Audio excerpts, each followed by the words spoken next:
ఆవిడ పుట్టిన సముద్రంలోనూ నీరే కాబట్టి చుట్టూ పద్మాలే ఉన్నాయి. 2 చేతుల్లో 2 పద్మాలు ధరించింది ఆవిడ.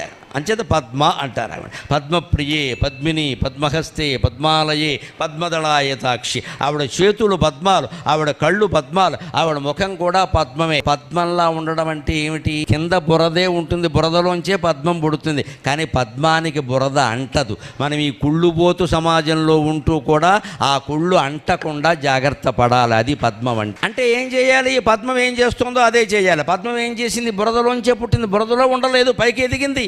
నీటి మట్టం ఎంత ఎదిగితే అంతకంటే 2 అంగుళాలు పైకి ఎదుగుతుంది పద్మం. భగవంతుడు దానికి ఆ శక్తి ఇచ్చి. పద్మం గురించి నీటి మట్టం ఆగిపోదు కదా. చెరువులో నీరు పెరుగుతూనే ఒక్కోసారి తరుగుతూ ఉంటుంది. చెరువులో నీరు పెరిగింది అంటే పద్మం అప్రయత్నంగా ఇంకో 2 అంగుళాలు పైకి ఎదుగుతుంది.